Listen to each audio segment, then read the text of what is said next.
Hello viewers, আসসালামু আলাইকুম। আশা করি সবাই ভালো আছেন। আজকে আপনাদের দেখাবো আমার পাশে যে এসিটা দেখতে পাচ্ছেন।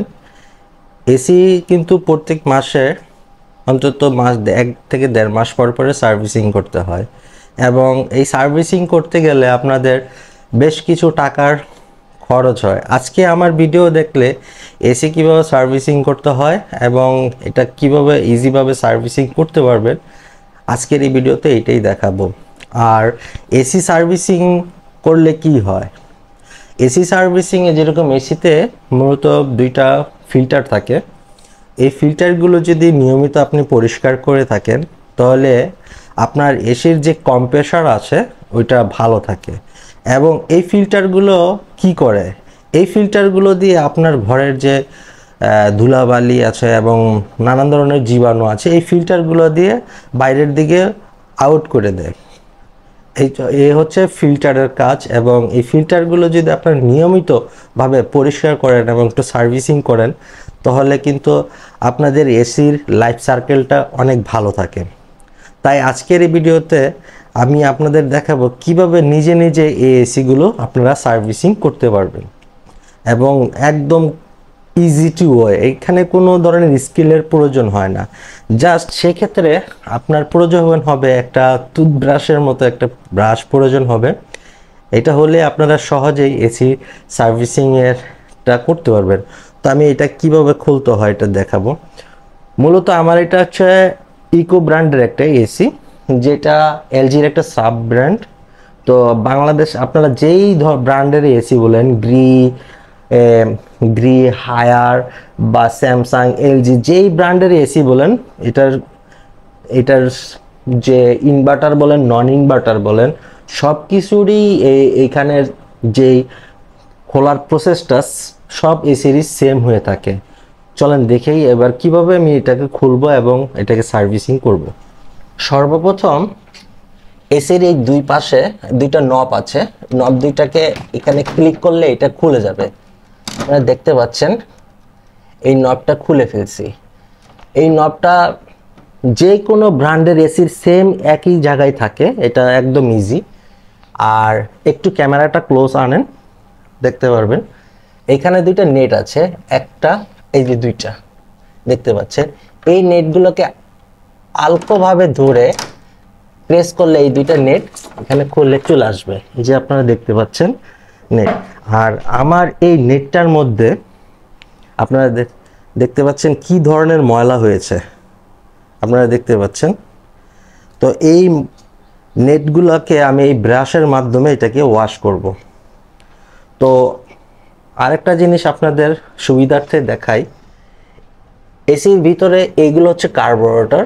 দেখেন এগুলোর মধ্যে হালকা হালকা একটু ময়লা আছে, সেটা ব্রাশ দিয়ে এরকম আলতোভাবে ব্রাশ করে নিলে এগুলি ময়লাগুলো যদি ওঠানো যায় তাহলে এগুলো এখান থেকে কিন্তু এসিটা ঠান্ডাটা হয়, ঠান্ডা হওয়ার পরে নেটের মাধ্যমে ফিল্টার হয়ে এই বাতাসগুলো বের হয়। আপনারা দেখতে পাচ্ছেন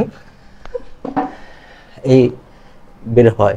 এবং এখানে আপনারা যতটা পারবেন একটু ভালো করে একটু পরিষ্কার করে নেবেন, যাতে আপনি যতটুকু ভালো করে পরিষ্কার করবেন আপনার এসির লাইফ সার্কেলটা তত ভালো হবে।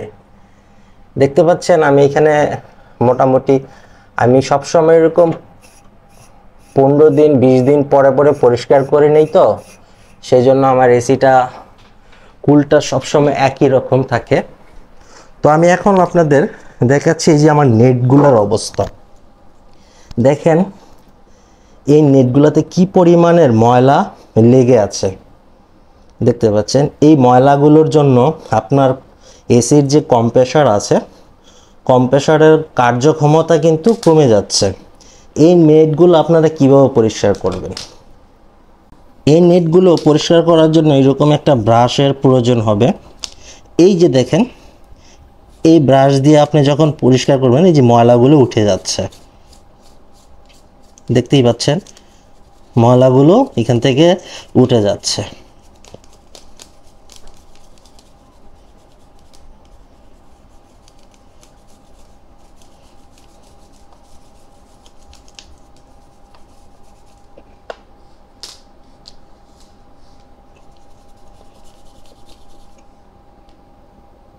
মোটামুটি একদম ভালো করে দেখতে পাচ্ছেন পরিষ্কার করে নিয়ে নিলাম।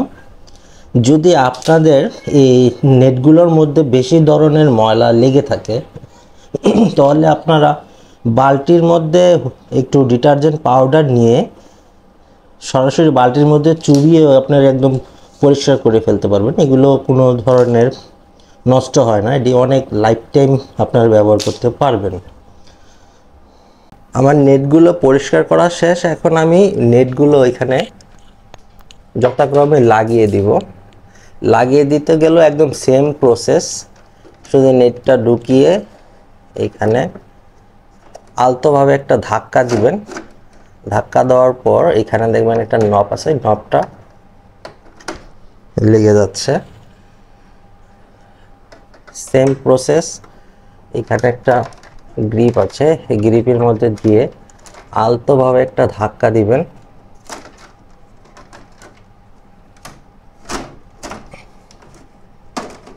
ধাক্কা দেওয়ার পরে এখানে নব আছে, নবটা আপনারা লাগিয়ে দিলেন।